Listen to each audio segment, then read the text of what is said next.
Okay, so welcome everybody to this first major event in recent memory regarding Canada and Repat Armenia. A few weeks ago, I had the chance of reaching out to Repat because many people in the community in Montreal and Toronto were asking me questions about, how to get engaged with Armenia. And I said, well, it would be better to hear from people that are actually on the ground than people like myself. And so I reached out to Vartan and Mariana at Repat. And they happily said, like, hey, well, let's organize an event. Let's see the interests of the community. And so that's where we are today. This is the first of hopefully many events organized by Repat focused on Canada. And we hope that you'll be there to hear all of this. We know that there's a lot of worry around what's going on in Armenia, especially amongst the diaspora in North America. We're conscious of that. But there are good things happening. But we are conscious that a lot of people are worried and don't know how to engage with Armenia and see a lot of negativity. And so we want to have these kinds of conversations. So you can hear also from people who are living it on the ground. We have a comment section. If you're on Facebook Live, there's a comment section. There's also a comment section on Zoom here. And Mariana, who works at Repat, will make sure that I can see all of your comments and questions. Any and all very technical questions. Let's see if tech questions on like very technical things like on taxation and stuff. Send us a private message and we'll make sure that Vartan or somebody from the team will respond to you privately. But let's try to keep it a bit more general to the theme, which is how to engage with Armenia. It's a very broad theme, and each one of our speakers today will be able to touch on their version of how to engage with Armenia. You'll notice that they have different perspectives. But before we get to our speakers, I'd like to give the floor to Vartan from Repat Armenia. He has a very short presentation. He promised me it's only 5 slides. And the goal today, the speakers are not going to talk for a very long time. The goal is really to have a Q&A. So please make sure to post your questions. Make sure to be engaged. Don't feel shy. Just participate. So Vartan, the floor is yours. Thank you, Alex. Thank you for organizing this event and for the introduction.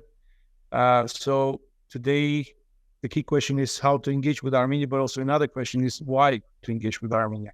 As you've mentioned, there's a lot of negativity, uncertainty, and difficult developments in the region. All of that creates a lot of tension and apathy among Armenians living in Armenian diaspora, especially. So for us, it's also quite difficult, but every one of us is finding the ways out of the situation by doing things, continuing what we do, and increasing our efforts. So today we'll talk about engagement with Armenia in general, and we'll be more than happy to answer the questions. As Alex has mentioned, we are looking for a very interactive session. So I'm Vartan Marashlyan, born in Armenia, lived most of my life in Russia, moved back in 2010 with my wife and the kids. Now we have 3 children. 2 of them are born in Armenia. They are Sabra, if we use the Jewish terminology, which means born at homeland. And I'm a co-founder and director of Repat Armenia Foundation.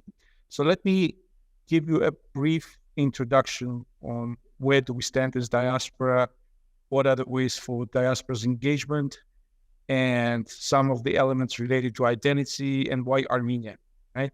The slides which I will show actually are not only common for us Armenians, but for many other nations who now have diaspora and trying to develop their relations, the state and the diaspora. That's why I'm doing this presentation in many locations. The recent one was in Kosovo and in Albania. So let me quickly go through the slides, and then we'll be more than happy to answer the questions if you have any. Can you see the screen? Yeah, we see it well. Yeah. So first of all, let's understand what we're talking about. So when we talk about Armenia and the Armenian world, Armenia has 3 million people living on the ground at the national state. And when we talk about diaspora, we talk about approximately 7 million people. Nobody has the right number, to be frank, living in more than 100 countries. We have emerging and traditional diasporan communities. Traditional diasporan communities are mostly those in the Middle East, like Syria, Lebanon, Iran, Iraq, and Egypt. In terms of religion, well, mostly Armenian Apostolic Church followers, but also we have Armenian Catholics, we have Armenian Orthodox, we have Protestants. But at the same time, especially during the last decade, 10, 20 years, we're also facing with people who are coming back to their roots. They are Islamized Armenians or converted Armenians. So they're also part of our nation. We have two dialects, two orthographies, very generous nation, to be frank, from that perspective. Three traditional political parties in the diaspora, and actually only one of them was present in the Armenian political landscape. One of our peculiarities is that we have a big number of only one language speaking people in the world, which is English, French, Spanish, Portuguese, Russian, Turkish. So even in terms of communication, this creates a lot of problems because you are unable to interact with those people in any other language than that one. We have around 30,000 diaspora organizations and networks worldwide, more than 1,000 diaspora schools, 200 churches, 200 diaspora media. But the key challenges are that all of the infrastructure which has been developed for many centuries, and by the way, Armenian diaspora is established starting from medieval centuries. And on the picture, you can see St. Lazare Island. It's Armenian Catholic congregation which was established in 18th century, right? So, but having all these things, I mean, and being one of the oldest diaspora nations who has a diaspora, only 30% of our diaspora is, to be frank, engaged with any activities in the diaspora in Armenia. Not everyone actually has visited Armenia. Armenian identity is very complex and diverse. And in general, we can say that still there's a weak connection between the diaspora and the country and Armenia. So when we come to diaspora-state relations, which becomes really a very important element of an agenda for many countries, and for us, it used to be an important element, but still underdeveloped. We see there are 6 major elements, out of which 3 are the key ones, which is identity, infrastructure, engagement with infrastructure, and institutions, which help diaspora to be connected with homeland. But also you need resources, you need to have shared vision with the diaspora, and you need to have the right outreach mechanisms. And for the states which want to become successful, and the key element which unites all of that is actually, and depends on how efficiently you work with all of this, is trust. Trust is the major term which is used by most of the diasporas in the world, non-Armenians as well, and is one of the biggest challenges that most of the governments face with. How to develop trust, how to keep trust, because trust is something which is very difficult to develop and very easy to lose. And in order to be successful, is actually, for the government, is mostly going through this exercise of listening the diaspora instead of telling. The second is finding the right way to engage diaspora at the earliest possible stage in terms of project, strategy development, dialogues, etc. And the third one is delegating political and economic power so the diaspora becomes really a co-partner, a co-owner of the process. Very few managed to succeed so far, and Armenia is definitely going mostly at the moment through the bottom-up strategy rather than top-down, which means that in general, in diaspora-state relations, diaspora institutions and networks are leading the process rather than the government.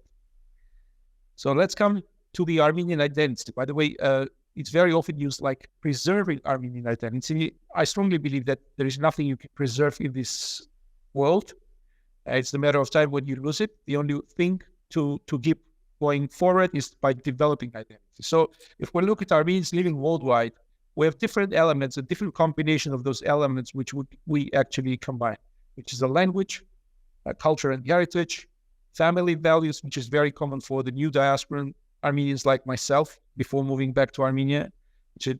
We have religion or Christianity, we have history and the genocide trauma. We have Armenians who think that being successful worldwide is enough to keep and preserve Armenian identity.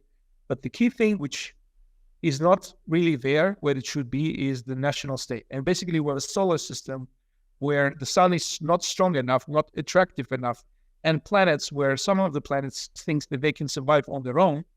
And it's going to be it's a dual road. It's actually a two-ways road where the diaspora really, from our point of view, should take part in making sun stronger and more attractive, and at the same time securing their own trajectory around the sun. And in terms of practicing identity, so the more elements you have in yourself and the stronger identity is based on the national state, including all other elements, which makes us diverse and much more interesting. The stronger you will be as an Armenian and more successful you'll be outside as well. And you can practice your identity on 3 different levels, which is a family, community, society, and the national state. And it's like running 50 meters, running 2 kilometers, running 10 kilometers, and running 40 kilometers distance. If you really want to run long, even without moving to Armenia, so it's better to combine different elements of identity and also to look at the identity from 3 levels, not just as a family member, not just part of community, which is typical for most of the Diasporan Armenian communities, but also feeling your affiliation with the state and with the nation on a more global level. And this is the last kind of a important slide, which is basically when you personally think about your connection with homeland. There are usually 9 different ways of engagement with homeland, and my colleagues actually will be introducing different elements out of it. And they are classified by 3 levels, the low, medium, and high, which means that impact risk measurement. Low means low impact, but also low risk for people who are engaged in those type of activities, medium and high. So from that perspective, the lowest risk, but also the lowest impact for your engagement would be doing charity, participating in making financial transfers to your family members or friends, remittances, and being a tourist. So basically visiting the country with your relatives or friends. That's the easiest thing. And this one usually happens well enough. Medium level of risk, but also impact, because we are very keen on impact, people who move to Armenia, is actually participating in its skills and innovations and skills transfer to the country. It's actively participating in investments and export promotion, and also initiating and supporting important social and business initiatives on the ground. So this is the medium level of tasks. It's like in the school, right? If we consider that school, there are 9 grades, so this is kind of the mid school. And the high school is actually the most difficult, but also the most important, impactful things, which is lobbying and influencing, supporting the image of your country outside, participating in reforms and institutional development of the country. And finally, which is the highest level of your engagement, is your physical repatriation, or like Jews say, aliyah. Aliyah means ascension. So basically going up, going to the Ararat, getting to the peak, getting to the top of it, right? So in any case, if you start your engagement with Armenia, most probably it won't be repatriation from the very beginning. That's why we decided to have this first session about engagement and talking about different ways of engagement. And my colleagues will provide perfect examples and perfect initiatives which they implement or initiated, and we'll be more than happy to answer your questions. And the last one, just to mention that despite of the fact the number of repatriates to Armenia is small and number of diasporan Armenians is limited, but they are playing really a crucial role in today's Armenia. And even in 1920s, when Tamanyan, Saryan, Terlemezyan, and many others moved to the country, which was just right after the genocide, in a very poor condition, with a lot of people starving and dying from the diseases and poverty, they managed to create Armenia in Armenia's science, economy, culture, architecture, and many, many other things, education, healthcare. So, and now, during the last 30 plus years after the independence, so the number of Armenians who moved back to Armenia is limited, but they are really becoming pioneers, and those who are engaged with Armenia from the diaspora in development of many, many sectors, social initiatives, political landscape, and many, many other things. That's why I fully encourage every one of you just to use this session as an opportunity to rethink why Armenia should be important for you, not you for Armenia, but Armenia for you first of all. And if you are interested, we are here to help you to design your own way to Armenia. That's it. Thanks a lot. I'll pass the word again to Alex. Beautiful. Vartan, thank you. And I appreciate you stuck to 5 slides. It's perfect. Thank you for that. I'd like to give the floor to Patrick because he actually has a flight to catch. So I want to give him the floor. And Patrick, you can introduce yourself. Okay, well, I'm Patrick Armenian, father of a little Hayastansi. Moved here 2 years ago, got married here. My wife is not Armenian. I'm half Armenian. And we're loving it. We love living here. We don't regret it whatsoever. I mean, where do I even get started? I suppose for me, like, the definition is quite interesting. Like, what does engagement actually mean? And the unfortunate part is that there's way too many Diasporan Armenians who consider engagement to be following some garbage Twitter account, thinking that that's getting some kind of realistic picture about what's happening in this country. We started off talking about the difficult situation and acknowledging everybody's feelings around it. And I'm sorry, I'm going to disagree. Walk around the streets down here. The sky isn't falling by almost every single objective metric, whether it comes to corruption, democratization, economic growth, our diplomatic pull, which is war by other means, by the way, even military reforms. Like, things are going great. They can always be better, but the sky is not falling. And I just have too many diasporans that reach out to me. Like, it's this spectacularly courageous thing to live here and have kids here and build a future here. So in terms of engagement, I think, like, unless there's any kind of physical engagement within your horizon, I don't consider the rest to be, like, for 30 years we played this game. Once a year we donate to some cause. Every 3 years we come for, like, some gathering, and we're done. We did our job to the height. I think that there needs to be some new, like, a reimagining of what it means to be Armenian, what it means to build a viable state. Because as Vartan pointed out, nothing in life is permanent. I'm very Buddhist about that. These diasporan communities, they're going to, whether it's this generation, the next, and the third one, they're going to cease existing. So I find it to be a colossal waste of time to allocate budget to maintain some diasporan organization, to maintain some, we have a historic Armenian presence in Marseille. Great. But, we have a historic Armenian presence here in these mountains. And, if we want to keep it long-term, this is the only place. This is the last place where people speak the language, sing the songs, eat the food, and respect the traditions. So for me, it's quite a tiered list. For me, if you want to engage with Armenia, number one is the easiest. Get over here. But I understand for everyone, it's not going to happen, and that's okay. So the second one is start a business here. Spend half your time here, half your time in Canada, if that's what you want. Mention taxes and so on. Pay 5% tax here. Stop paying 45% to wait 9 months to see a doctor. My kid was sick last weekend. We took him to the doctor. It took us 30 minutes. Alex, you have a kid a little bit older than mine. How would that work in Montreal? I would wait 24 hours at the emergency room. Right. There we go. I have my pediatrician's WhatsApp number. I can message her at midnight and she responds. Can I do that in Canada? Right. Nope. So yeah, it got to the point where I was like, I don't see a future here for me. Some other people might love it, but I just was in Canada. I was like, nothing is working. I don't like this. So I'm trying my hand over here, and so far we're pleasantly surprised. So anyway, all this to say, it's not about repatriation. Start up a business, spend half your year here, half your year elsewhere. You can't even do that. That's fine, no problem. Try to visit once a year minimum, and at the very least, I'm not big on charitable giving and remittances. At the very least, once per year, show up here and go nuts. Go buy as many amazing wines as physically possible. Go eat at our incredible restaurants. They changed the laws now. You can invest as little as $100 into any startup you find interesting without being a resident or a citizen of this country. Go buy a property. Do something that's going to give people some employment, give people jobs, and more importantly, just vote with your wallet. I mean, we have incredible industries that are starting. We have people who are taking pride in their work or creating something that is putting this country on the map. So they don't need charity.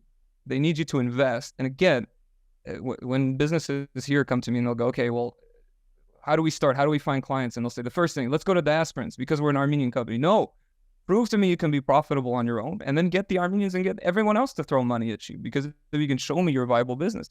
And there are tons of these here, tons. Like, you can go crazy finding incredible businesses that are either starting up, already matured, or maturing. So opportunities are endless. So to me, engagement, it has to be something serious, and it has to not be this, I'm doing my duty to the homeland, I'm giving charity. You should be totally, totally rationally selfish about it. And I promise you, if you come from that lens, you won't be disappointed in Armenia. You will find there's some pros and some cons, which is every country has them. I promise you. I've lived in 5 countries before ending up here. They all have pros and cons.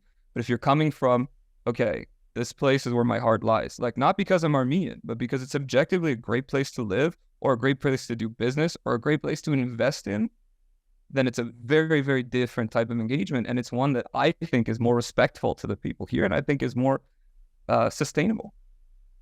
Thank you, Patrick. You're always so crystal clear, so I appreciate it. I hope it'll generate some reactions. Next, I'll go with Arina. Maybe you can introduce yourself. I know you have 3 kids, which is interesting. So good luck with that. I hope somebody's watching them.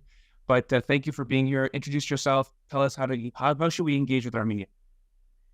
Sure. So, hi, everyone. I'm Arina, and I actually originally from the U.S., but I really recognized and came into being Armenian when I went to university in Montreal. And right after graduating, I decided I was going to try volunteering. And I very much agree with Patrick, sending charity remittances, very short term, and they create this like state of victimhood and like people who just like always need and who are depending. So I came as a volunteer in what was meant to be a 1-year experience. I came with the Armenian Volunteer Corps. What was meant to be a 1-year experience turned into me marrying a Hayastansi, an Armenian from Armenia. Now I have 3 kids, and I have worked at 3 different organizations, most recently transitioning back home to the Armenian Volunteer Corps, where I've been working for the past couple of years. In terms of engagement, I think, when I came as a volunteer, there was this amazing sort of peace of mind of I have people taking care of my concerns. What am I going to do? What happens if I have a question? What happens if I have an issue? So this was a really safe way for me at a younger age. I mean, I was planning on coming for a year and then going back to corporate America. Obviously, that didn't happen.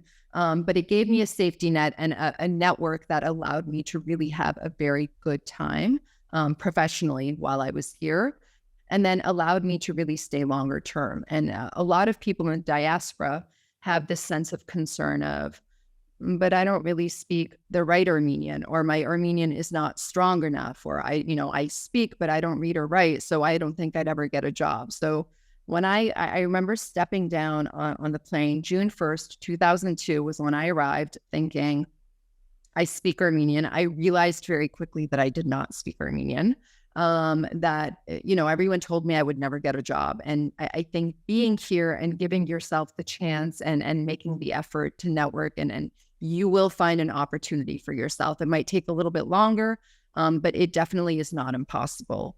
And I agree with Patrick, life here. So I have 3 kids. There's a lot of safety. I mean, like in any country, there are definitely concerns and there are dangers. But I have the cell phone number of probably 20 different doctors if I need to call. And I've been working with ABC, and we're bringing in more than 100 volunteers each year, both Armenian diasporans age 32 plus, and then Otars, non-Armenians 21 plus, while Birthright is bringing the 21 to 32 age group diasporans. So if there are any of you in that age group, there is Birthright. 99% are falling in love with the experience. And a lot of them are trying to figure out, how do we stay longer? And like Vartan, I feel very fortunate to be working for an organization that falls under the Hovnanian umbrella. So you come, you volunteer, you network with all of these organizations, but then you also have the opportunity to work with Repat and their amazing team who can help you try to secure a job, help you, integrate and figure out all of those issues that are a major concern for you. And the final thing I would say in terms of engagement, a lot of people are very concerned about, the quality of education for their children. So if anyone's listening and they have kids, so I now have, my youngest is about to enter 1st grade. And my oldest is about to enter her senior year in high school. I went to school, public school in Lexington, Massachusetts, considered at that time one of the strongest public education systems in the United States. Granted, my kids are going to private schools. I do think that there is a really, really strong sense of education in the country. And I feel like my kids are not necessarily, they haven't fallen behind. And on the contrary, they're doing really, really well from an educational standpoint. So I think there's a lot of opportunities here if you do give it a chance. So I'm going to stop with that. Sorry, can I just touch on something real quick? Because the education part's important. There's also something called induced demand. The more Westerners or diasporans, or let's put it bluntly, people with money move here, the more the facilities to accommodate their standards are going to start to show up. So if you're worried about education, the more and more, there's already incredible schools opening up. There's UWC Dilijan. So the more we have of these, the more we're going to have international standard schools and so on and so forth. So yeah, it's kind of like a chicken and egg thing, like which one comes first. So thank you. Thank you, Patrick. Thank you, Arina, for that. I'll go to our next speaker, Larisa. How are you? So maybe, Larisa, you can introduce yourself and also tell us how you think people should engage with Armenia. Yeah. So I'm Larisa, and I moved to Armenia 10 years ago. My mother is Hayastansi with roots from Artsakh. My dad is Irish American, so me and Pat are brothers and sisters, half Irish here. I grew up between the United States and Russia. Actually, formative years were in Moscow. And every summer was in Yerevan, where my grandmother lived. And I grew up in Moscow in the early 90s. And those of you who are familiar with the country at that time know that it was, right around the time of the collapse of the Soviet Union. There was a lot of poverty, a lot of kidnapping of children, and just like a really, really tough place to be. There was a new movement that was forming of neo-fascists that called themselves the skinheads, and it was just a very dangerous time for Armenians and people who look like us to live in like a city like Moscow and in Russia in general. And so when I think back to my childhood, I never perceived that part of my life there as, like a truly happy time. My childhood and my happiest memories are always connected to Armenia and to Yerevan. And so I think that just always stuck with me. And so when people would ask me, where's home for you? The answer was always Armenia, although I never actually lived here or went to school here. But my best friends were here. My grandmother was here. And so that's how the love sort of formed. And I fell in love with Armenia when I was a small child. And that just never went away. The Artsakh part also, I think, played into everything because we would visit relatives in Artsakh and our friends there. And so I always understood that Armenia is more than just Yerevan. And I think that then really helped orient me towards the work that I'm in currently.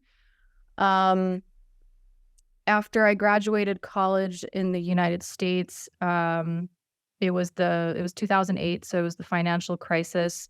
There were not many jobs available to recent university graduates. And so I applied to this. I started looking for service programs. So I looked at Peace Corps, I looked at the Fulbright program, and eventually I came across Teach for America. And I really loved the idea that, if you streamline the country's like smart, committed, passionate young university graduates into the public education system and have them teach in some of the most tough urban schools across the country, then, you essentially shape this new talent pipeline of people who will ultimately, over a longer period of time, reform the educational system. And I just thought that was a brilliant idea. So I applied and I got in. It was a pretty selective program, especially in 2008. There were like 55,000 people who applied and about 5,000 people who got in. And so I was one of them, and I got sent to teach in Arizona. And I always thought this is funny. I was placed in Glendale, Arizona, and I thought that was just the fate of all Armenians to be in Glendale. I taught as a special education teacher for 2 years, and that's really when I started thinking about Armenia and thinking about, what could something like Teach for America look like in Armenia. I'm a byproduct of the Soviet school system. I know exactly what it did well and also how it completely destroyed like entire generations of people, especially on the, younger generations of people. So it all sort of started merging for me, and I put my business degree to use, and I wrote a business plan in late 2012, and I moved to Armenia. Like I don't know, I just packed up my suitcases and I decided to give it a shot. I gave myself a year to figure it out. And thankfully I did. I, of course, met a lot of people over the last 10 years of, building Teach for Armenia, both from like the program perspective, inviting, future participants from the diaspora to be part of the program. And what I've seen is that, that sort of ask of having someone who maybe has only been to Armenia once to move to Armenia is a challenging thing to agree to do, right? Because you don't know, you haven't been there, you've only been there as a tourist, you don't know what life is actually like there. And so I actually talk about Teach for Armenia, and our team does too, about as like this second step to birthright, after birthright, like after ABC. Once you've come here as a volunteer, you sort of fall in love with the country, but in a real way. Teach for Armenia is like the next step for you because it's a 2-year program where we ask you to move to one of Armenia's rural or Artsak's rural villages and teach as a public school teacher. So anyway, I sort of have like both the local perspective and then also the diasporan perspective. I understand that it's a big commitment, but I know we're talking about engagement today. And I think, honestly, one of the best things you can do is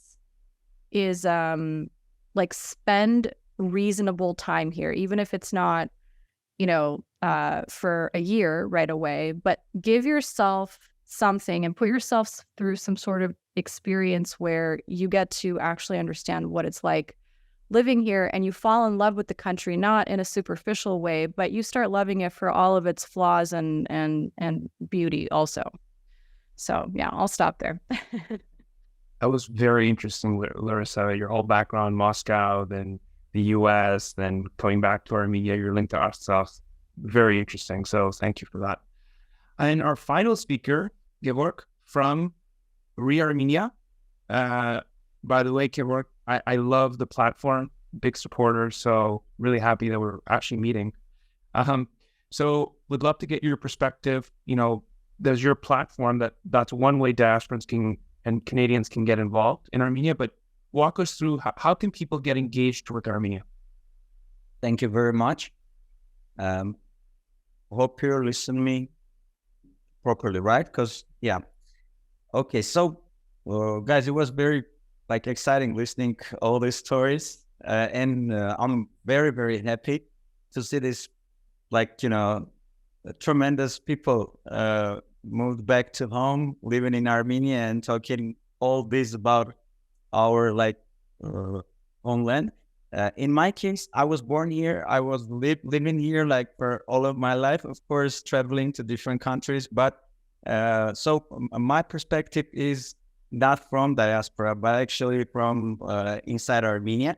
And couple of words about me. Before war in 2020, I've been busy with different businesses for 25 years plus.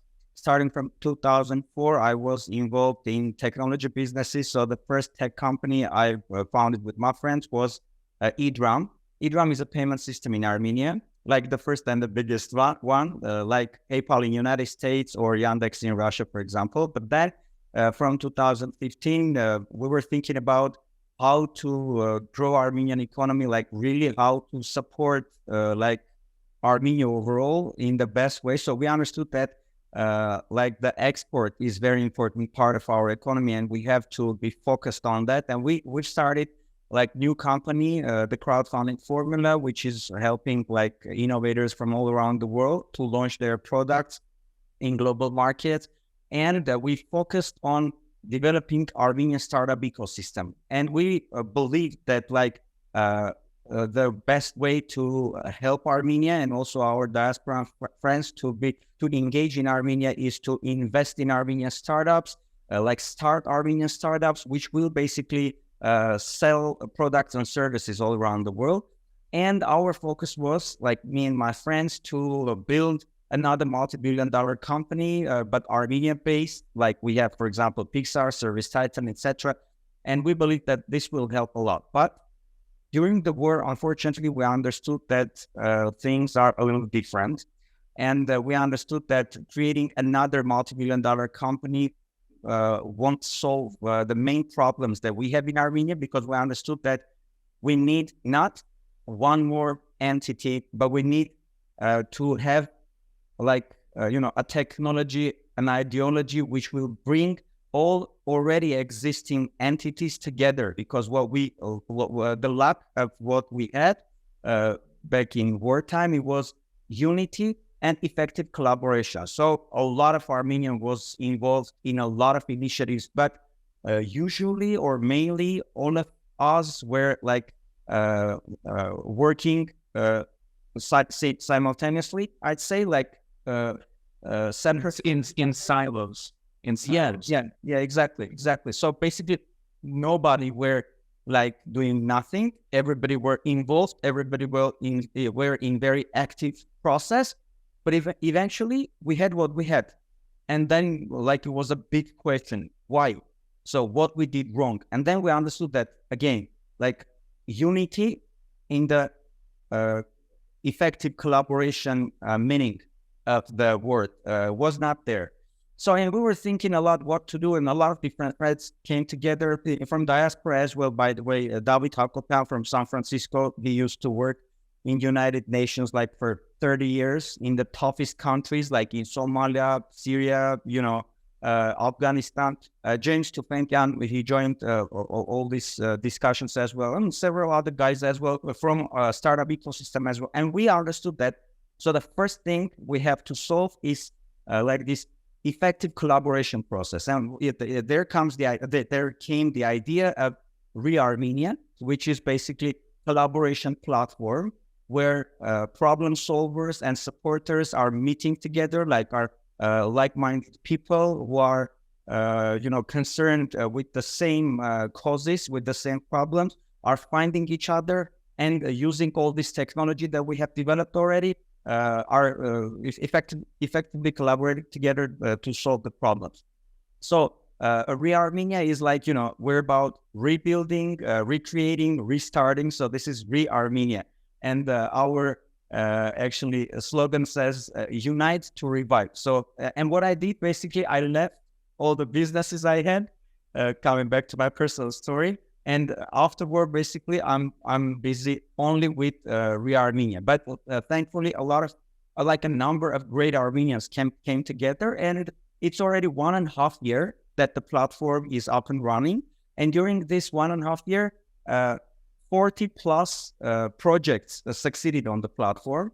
We have this due diligence process, basically around 400 projects applied to reArmenia. But after this due diligence process, financial, legal part, and then problem solution team, all these things are being vetted by our experts. And by the way, Vartan is with us in our strategic advisory board as well. So after this, we're letting projects which are already vetted to be presented. And these projects, which are solving basically Armenia's or Armenians' problems, are finding their necessary resources from all around the world, mainly, of course, from Armenians. Saying resources, we mean knowledge, experience, network, and funds. And so these 40 projects who succeeded, they basically collected 10,000 plus people around. Right now in reArmenia, we have this 10,000 community. Around 5,000 of those are donors, and the others are experts, supporters, service providers, initiators, etc., etc. And also they have raised this project $1.5 million within this 1.5 year, which is a really like impressive amount to up, because, you know, this is the first year actually of the platform, and we're very, very happy with this numbers. But what is very important, and what I really wanted to share today with you all, is that in the beginning of this year, we launched this expert community tool on reArmenia, which basically helps anyone, again, mainly Armenians from anywhere in the world, register in the platform.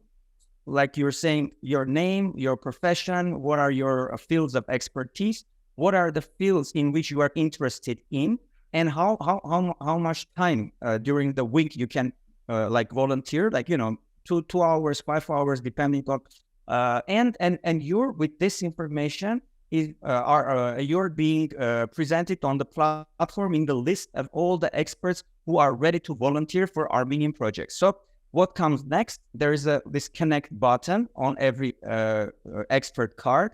So initiators who are basically solving problems in Armenia, starting like different projects, or, you know, looking for some advices, because, you know, the main thing that diaspora has, which Armenia needs very badly, is this, you know, knowledge, like, you know, experience, knowledge, and network.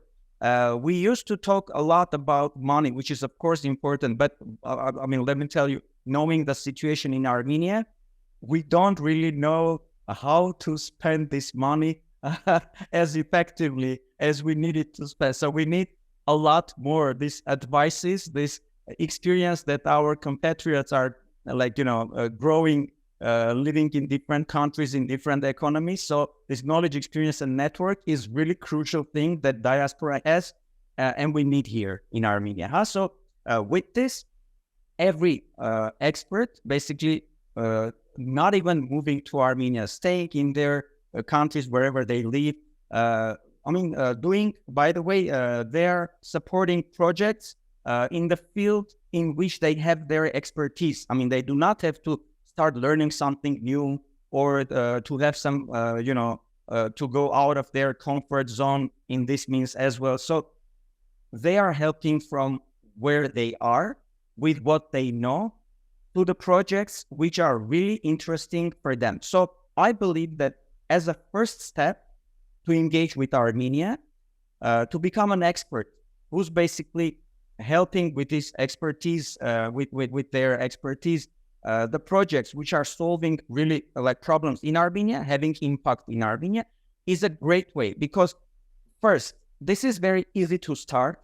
Second, you are getting to know like peoples in Armenia who are like, understanding the real problems in here, looking for solutions, ready to hear your advices and ready to learn. So you are making great friends. And later, when you want to speak about Armenia with somebody else, you know some problems from inside. You know the people who are really, let's say, are one of the most valuable people, because they're creating, they're creators, not like consumers, let's say like this, who are creating added value, basically. So the idea about Armenia, the idea about people in Armenia is becoming more precise, rather than you're hearing only about the people who are sitting here and waiting for the monetary help from diasporans, Yep. So this is it, basically. Yep. Thank you very much. But thank you, Gevorg. I actually didn't know you were the founder of iDram, so I just learned something today. So it's very good to know, actually. And great to learn more about reArmenia, because I love the platform, so big fan. So if you haven't checked out reArmenia, make sure to just type reArmenia in Google. It'll be the first link, and you can go see all the great projects I'm doing. And if you're an expert or a professional, feel free to sign up to the new part of the website. So we finished with all the speakers. I have a few questions from the audience, actually. One that I think will interest Arina and Larisa. One of the questions is, I would like to know if there is any program where we can work and live in Armenia with my husband? Larisa, shall I start? So I love answering questions through stories. And I want to tell the story of this couple from the Netherlands, a married couple. The wife was in her early 70s, early 60s. So I hope she doesn't see this. And the husband was in her late 50s. And the wife was a home care specialist, nurse, a very professional nurse. And the husband was a water expert, water engineer, who had worked in countries across Africa, the UN, the World Bank, very, very high level experts.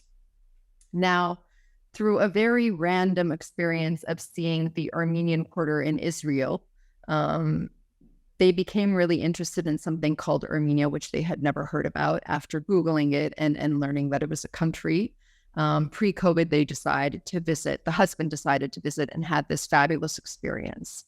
And so they are a married couple, and they decided that they wanted to try their hand at actually living and working, but as volunteers in the country. So they applied directly to ABC. And one of the things that I do really mention about as a means of engagement is that, if you have a skill or expertise, let us sort of find you the partner where you can make the most impact in the country. And so we were basically able to connect these two people, this married couple. We were supportive in helping them find their housing, and they ultimately moved here for a month, which was the commitment that they could make due to the fact that they had only that much vacation, where they were able to come and literally volunteer in the field that they were experts in. We have a lot of scenarios like this. We had an environmental policy specialist from San Francisco who came and was working at a number of our partner organizations, and upon returning, was even offered a paid gig to continue with one of the partners. Not always something that happens, but it is something that we are seeing more and more. So for married couples who are trying to take the chance of, seeing if they can engage and even consider living here, then the opportunities of, short-term or long-term volunteering, because ABC does 1 month to a year for anyone, within the diaspora above the age of 32. If you're under 32, you can do the same thing through Birthright, although they do give some incentives. ABC is fully financially funded by the volunteer, but through Birthright, there are some incentives. So it is an amazing opportunity. Everything is completely customized for that particular person. And I have to add, complete random note, iDrum has made my life so much easier. So thank you for founding that. So thank you for that. I can't wait to meet you and thank you in person. I'm loving this. I'm loving this panel. Like everyone's learning more about each other and loving each other. It's great. Thank you, Arina, for that answer. Larisa, if there's anything you'd like to add. I think that is a great story, and I think summarizes a lot of the experiences that we have at Teach for Armenia too. So we have quite a number of married couples who apply to our program. They both go through a separate selection process, and it's a pretty rigorous selection process. And sometimes we have both husband and wife, pass through the selection process, but sometimes we have only one of the spouses go through. And then the other spouse just moves to the village with the spouse that's part of our program. In our case, we place our participants as public school teachers. They make a salary from the school. We also provide a stipend to help them offset costs of moving and living in a new place. So renting houses, transportation, utilities, food, etc. And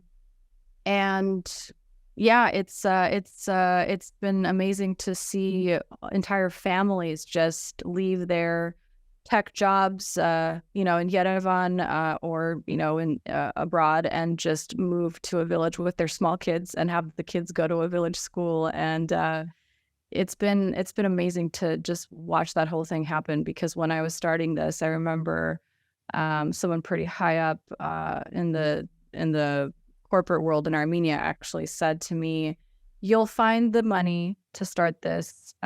You'll find you'll get the government support. but I just don't think there will ever be anyone who will want to do this program, like who will want to move to a village and live. And so seeing like young people do this, seeing older people who have families already and kids undertake this, it's really awesome. We have some married couples who are now in Artsakh right now and have been working and living there through our program, for a couple of years now. And they just don't see themselves leaving and being anywhere else but there. So there's just a lot of stories I could share. We're in every single region in Armenia. We work with over 150 schools. About 30,000 kids are, being impacted by our teachers. We have several hundred teachers in the program right now, up to 300 alumni. So it's a movement of people, and the stories are many, but one of them definitely being young families making the choice to be in rural Armenia. Vartan, go ahead. Yeah, very quickly. The easiest thing to start with is actually applying to us to Repat Armenia, writing an email. Our case manager will contact you, will review your CV, will provide you tips on employment, we'll try to connect you with potential employers. If necessary, we can also connect you with our repatriates community members who have the same professional background or moved from the same place. And they will also advise you on different elements of soft landing, not just employment. So just start the process, and then let's see where we get. Yeah. Thank you, Vartan.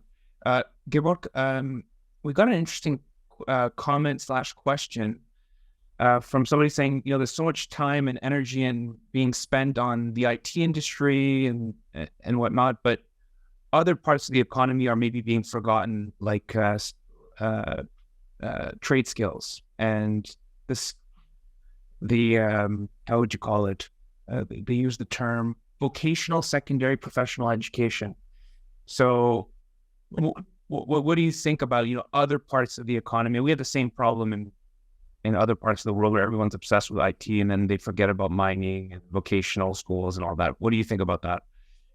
Basically, yes. I mean, I've been in this IT bubble, let's say, like a really long time, and only after starting reArmenia with all these tremendous Armenians, I started to travel around the Armenia and to see what's happening basically in other industries, in other fields.